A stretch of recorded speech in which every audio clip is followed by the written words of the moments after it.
We provide you the platform to turn your dreams into reality. Give wings to your aspirations with KR Mangalam University. Rashmi Oxford की ये journey के बारे में बताइए। तो ये काफ़ी फ़नी है। रश्मि इन ऑक्सफोर्ड मेरा इंस्टाग्राम हैंडल है और ये मैंने तब बदला था जब मैं ऑक्सफोर्ड में छात्र संघ का चुनाव लड़ रही थी, तो तभी मैंने उसको चेंज कर लिया था। तब एमिली इन पेरिस का फर्स्ट सीज़न आया था, तो तब वो बहुत प्रसिद्ध था। अभी हालांकि सब उसको गाली दे रहे हैं, पर तब तो सब देख रहे थे। अब भी शायद सब देख रहे हैं, पर आगे से गाली दे रहे हैं। तो इस चक्कर में मैंने उसको चेंज कर लिया था। उसके तुरंत बाद मेरा अकाउंट वेरीफाई हो गया। उसके बाद I am not able to change my user name, क्योंकि Instagram refuses to have its office in India and have a help center. So I think many people face this challenge, and digital laws or protection can be a debate in its own कि कैसे ये जो western giants हैं ये India को कैसे as a market treat करते हैं, पर उस मार्केट को वो सम्मान नहीं देते हैं. So that's why I am still stuck with Rashmi in Oxford. मैं उडुपी से हूँ. उडुपी एक बहुत सुंदर शहर है. इसे मंदिरों का शहर भी माना जाता है भारत का. दक्षिण की ओर है. कर्नाटक और केरल के जो बिल्कुल बॉर्डर है उसी के आसपास है. मेरी जो पूरी बचपन है वो वहीं पे बीती.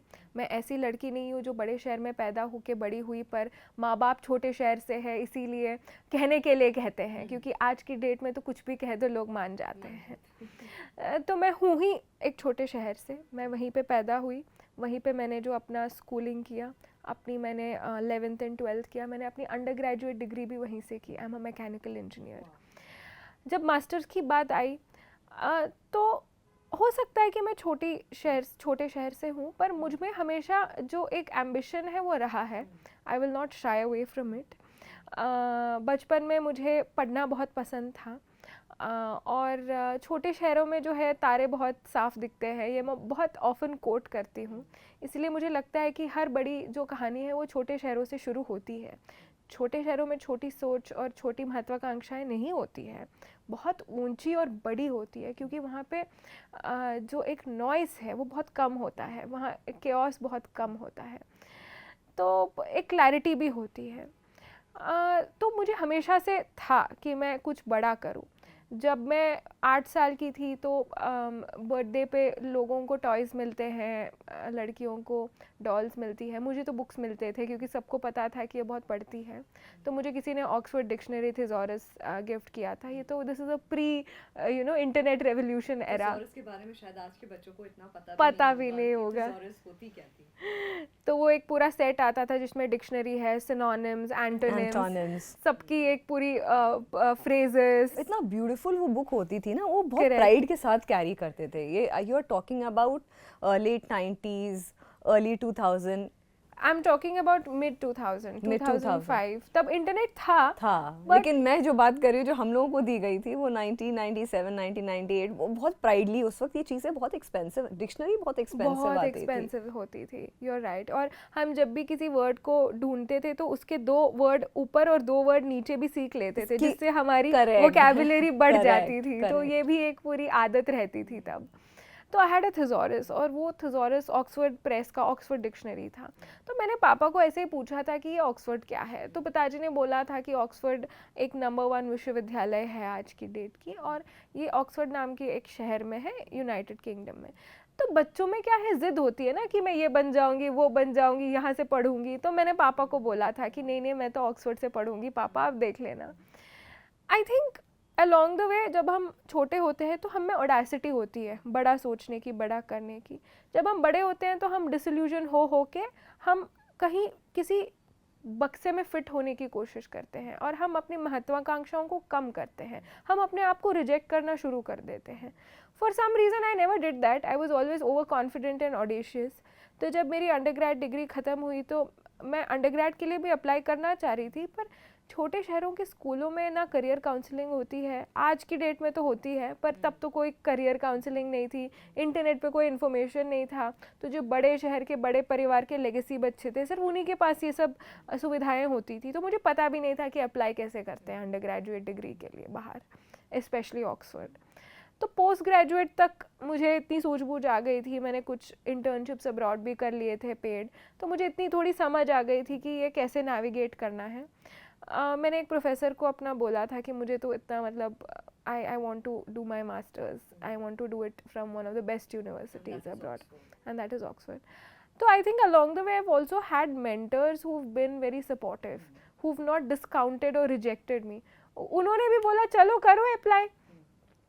स्मृति जी, you won't believe, मैंने वेबसाइट पे अप्लाई ऑक्सफोर्ड पे प्रेस किया और जो पूरा एप्लीकेशन फॉर्म है उसे मैंने भरा और सबमिट किया बिना किसी एक्सपर्ट ओपिनियन के, बिना किसी assistance from these big you know companies that do career counselling और help you with your application for lakhs of rupees.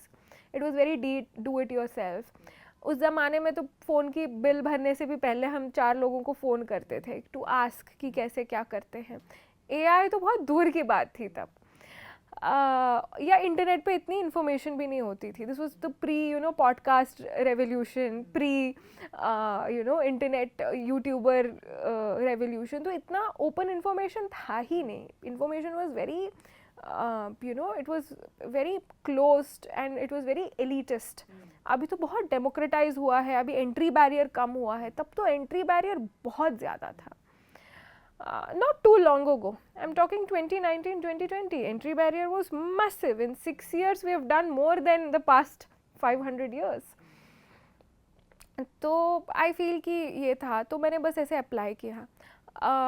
I had applied to 2 other universities as well, जहाँ की एक्सेप्टेंस आ गई थी. नेदरलैंड्स में एक और यूरोप में एक और.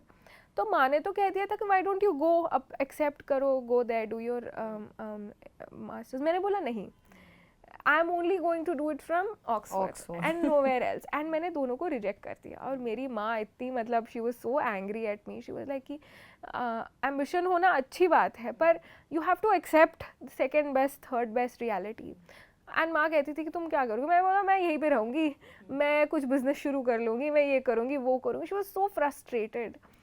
And that year the admission process was also delayed. तो हमें normally end of February तक 2020 आ जाना चाहिए था. Acceptance आया नहीं. तो it was March. I was getting increasingly frustrated कि आगे क्या.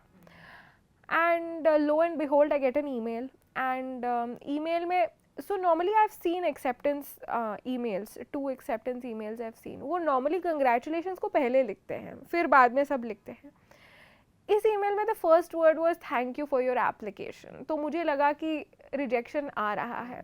But when I read the whole email, it was them accepting me to one of the best universities in the world and at the moment. And it was a great feeling. I was crying, howling. In fact मेरे पिताजी को इतनी हैरानी हुई कि उन्होंने पूछा कि आजकल तो बहुत स्कैम हो रहा है ना. जो मैडम बनी थी प्रोफेसर हार्वर्ड में, वो तो थी नहीं प्रोफेसर हार्वर्ड में. तो तुम देख लेना कि कहीं स्कैम तो नहीं हो रहा है तुम्हारे साथ. somebody is not you know trying to और साउथ में जो बच्चों की पढ़ाई पे ध्यान भी बहुत ज़्यादा दिया जाता है. Equally like irrespective of gender, no gender bias, लेकिन पढ़ाई पर बहुत जोर दिया जाता है as compared to the northern part of India. So I come from Udupi, which is the most literate district in all of Karnataka. Correct. It is known for giving 100% results in 10th, 12th, highest marks in 10th, 12th, जो state की rankings में आती है. And my district has 1071 females per 1000 men. So you realize कि महिलाओं की क्या प्राथमिकता है. And it is a temple town. So you see the correlation of civilizational ethos with women empowerment. कि कैसे जब हम अपनी civilizational roots को हम preserve करेंगे तो हम अपनी जो सोसाइटी को है उसे भी हम संभाल पाएंगे, हम अपनी आर्थिक व्यवस्था को भी संभालेंगे. क्योंकि our per capita income is twice the national average. And our district GDP is $6 billion. Which is unimaginable.